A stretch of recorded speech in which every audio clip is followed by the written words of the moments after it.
Vamos então começar o 7º capítulo, Explicação de Lísias. Repetiram-se as visitas periódicas de Clarencio e a atenção diária de Lísias. À medida que procurava habituar-me aos deveres novos, sensações de desafogo me aliviavam o coração. Diminuíram as dores e os impedimentos de locomoção fácil. Notava, porém, que as recordações mais fortes dos fenômenos físicos me voltavam à angústia, o receio do desconhecido, a mágoa da inadaptação. Apesar de tudo, encontrava mais segurança dentro de mim. Deleitava-me agora contemplando os horizontes vastos, debruçado às janelas espaçosas. Impressionavam-me, sobretudo, os aspectos da natureza. Quase tudo melhorada a cópia da terra. Cores mais harmônicas, substâncias mais delicadas. Forrava-se o solo de vegetação, grandes árvores, pomares fartos e jardins deliciosos. Desenhavam-se montes coroados de luz, em continuidade à planície onde a colônia repousava. Todos os departamentos apareciam cultivados com esmero. A pequena distância alteavam-se graciosos edifícios, alinhavam-se a espaços regulares, exibindo formas diversas, nenhum sem flores à entrada, destacando-se algumas casinhas encantadoras, cercadas por muros de era, onde rosas diferentes desabrochavam aqui e ali, adornando o verde de cambiantes variados. Aves de plumagens policromas cruzavam os ares e de quando em quando pousavam agrupadas nas torres muito alvas, a se erguerem retilíneas, lembrando lírios gigantescos rumo ao céu. Das janelas largas, observava curioso o movimento do parque. Extremamente surpreendido, identificava animais domésticos entre as árvores frondosas enfileiradas ao fundo. Nas minhas lutas introspectivas, perdia-me em indagações de toda sorte. Não conseguia atinar com a multiplicidade de formas análogas às do planeta, considerando a circunstância de me encontrar numa esfera propriamente espiritual. Lísias, o companheiro amável de todos os dias, não regateava explicações. A morte do corpo não conduz o homem a situações miraculosas, dizia. Todo processo evolutivo implica gradação. Nós nunca vamos conseguir dar um salto, um salto quântico, como se fala agora. Nós vamos caminhar, passinho a passinho, degrau a degrau. Ele mostra aqui, faz uma descrição de uma imagem muito bonita, muito limpa, muito arrumada, muito florida do nosso lar, dessa casa chamada nosso lar. Mas é importante a gente lembrar que tudo aqui na Terra vem do plano espiritual. Então não é lá no plano espiritual que é uma cópia daqui, ao contrário. É aqui que é uma cópia mais atrasada de lá. As coisas primeiro se desenvolvem no plano espiritual e depois os espíritos vão trazendo essas invenções, essas melhorias, essas descobertas científicas para o planeta. Então, o que ele coloca aqui, todo o processo evolutivo implica gradação. Há regiões múltiplas para os desencarnados, como existem planos inúmeros e surpreendentes para as criaturas envolvidas de carne terrestre. Almas e sentimentos, formas e coisas obedecem a princípio de desenvolvimento natural e hierarquia justa. Preocupava-me, todavia, permanecer ali, num parque de saúde havia muitas semanas, sem a visita sequer de um conhecido do mundo. Afinal, não fora eu a única pessoa do meu círculo a decifrar o enigma da sepultura. Meus pais me haviam antecipado na grande jornada. Amigos vários no outro tempo me haviam precedido. Por que então não apareciam aqueles quartos de Desculpa. Por que então não apareciam naquele quarto de enfermidade espiritual para conforto do meu coração dolorido? Bastariam alguns momentos de consolação. Um dia não pude conter-me e perguntei ao solícito visitador: Meu caro Lísias, acha possível aqui o encontro com aqueles que nos antecederam na morte do corpo físico? Como não? Pensa que está esquecido? Sim, por que não me visitam? Na terra sempre contei com a abnegação maternal. Minha mãe, entretanto, até agora não deu sinal de vida. Meu pai, igualmente.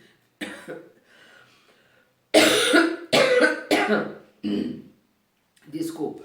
Meu pai, igualmente, fez a grande viagem 3 anos antes do meu trespasse. Pois note, esclareceu Lísias, sua mãe o tem ajudado dia e noite, desde a crise que antecipou sua vinda. Quando se acalmou para abandonar o casulo terrestre, duplicou-se o interesse maternal a seu respeito.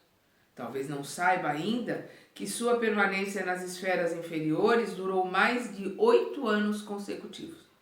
Ela jamais desanimou.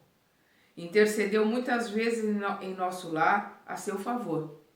Rogou os bons ofícios de Clarencio, que começou a visitá-lo frequentemente, até que o médico da terra, vaidoso, se afastasse um tanto a fim de surgir o Filho dos céus.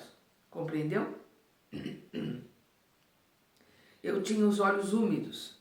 Ignorava o número de anos que me distanciavam da gleba terrestre. Desculpa. Desejei conhecer os processos de proteção imperceptível, mas não consegui. Minhas cordas vocais estavam entorpecidas com um nó de lágrimas represadas no coração.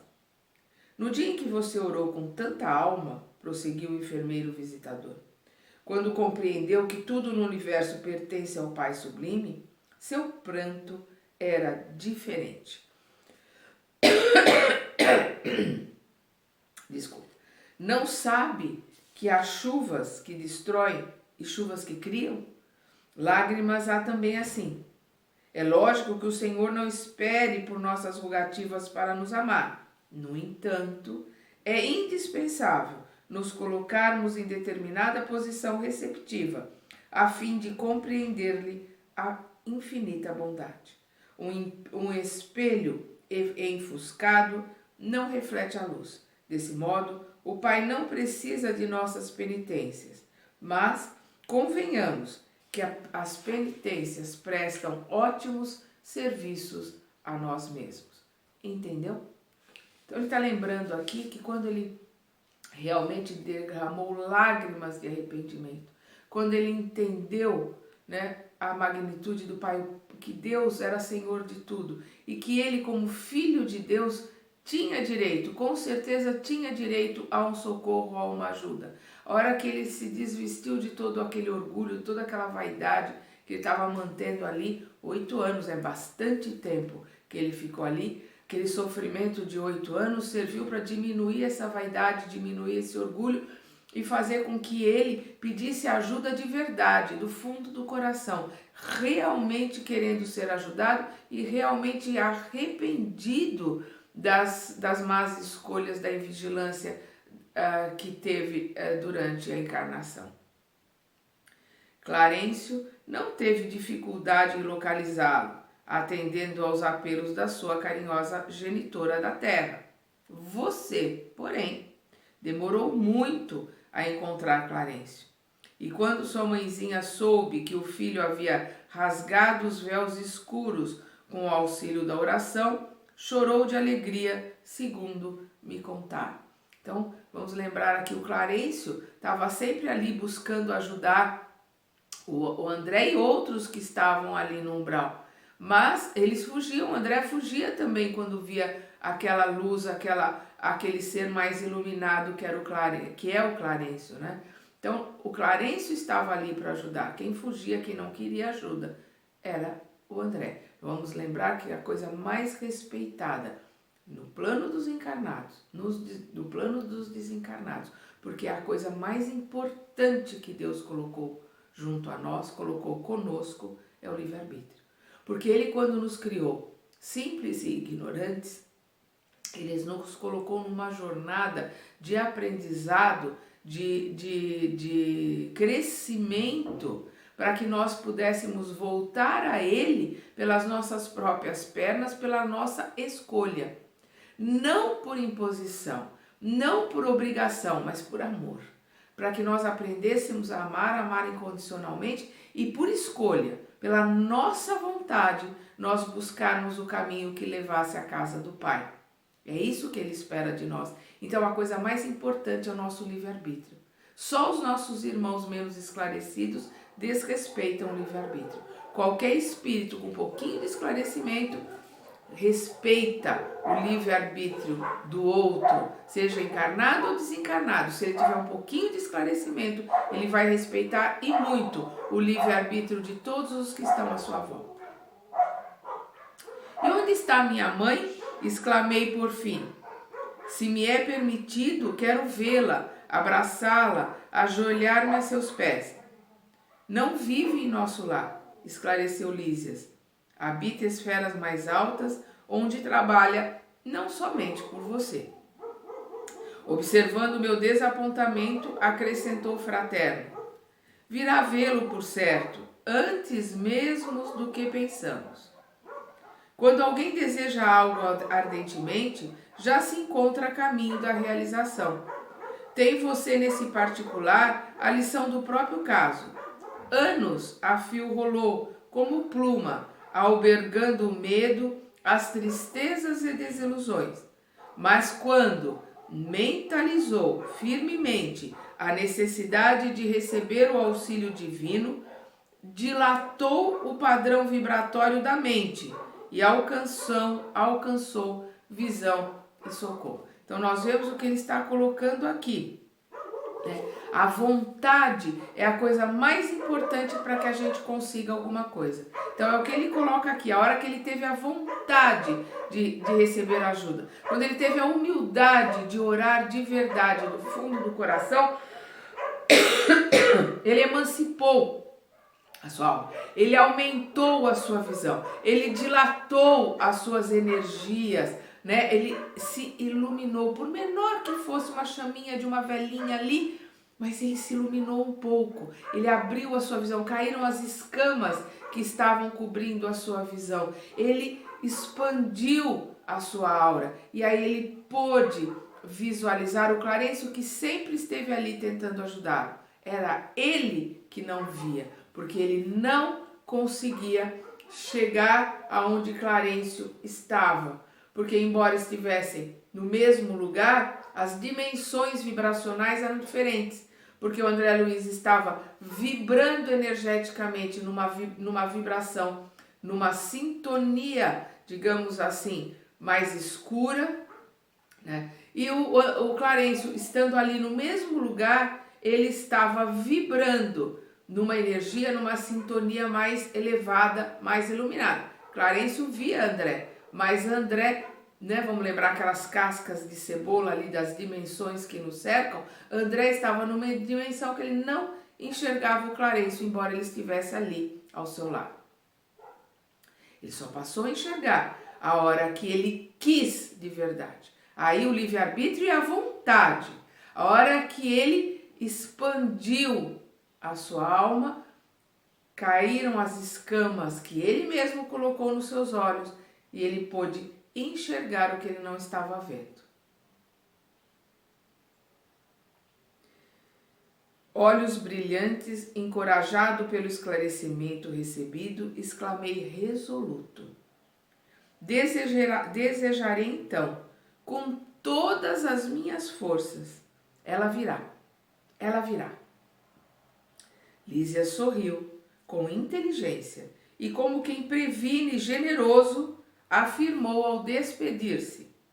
Convém não esquecer, contudo, que a realização nobre exige 3 requisitos fundamentais, a saber, primeiro, desejar, segundo, saber desejar e terceiro, merecer, ou, por outros termos, vontade ativa, trabalho persistente e merecimento justo. Então, quando ele coloca aqui, vontade ativa, realmente querer do fundo do ser, trabalho persistente, arregaçar as mangas e ir em busca daquilo que nós estamos querendo, não se deixar levar pela ociosidade, pela preguiça. A preguiça é o mal maior que nós temos conosco.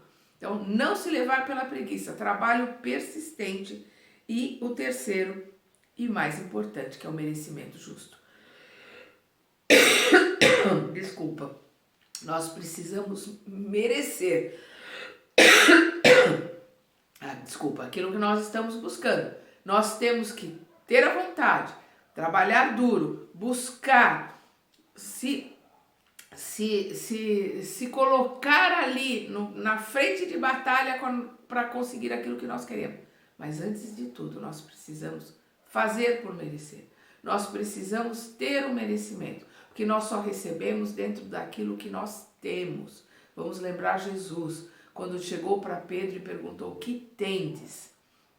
Aí Pedro apresentou aquela cesta com alguns pães e alguns peixes, e Jesus foi multiplicando e alimentando a multidão, que todo mundo se fartou e sobrou nas cestas. Mas primeiro ele perguntou: o que tendes? Porque se não tivermos nada, nada receberemos. É a parábola do talento. Se nós enterrarmos o talento, aquilo que nós temos, né, ainda será tirado. O pouco que nós temos, quer dizer, aquele único talento, que era o pouco que ele tinha, será tirado, será dado para alguém que mereça, que irá multiplicar. Merecer é isso, é merecer receber aquele talento que Deus deu e não enterrá-lo, é lutar, trabalhar para multiplicá-lo.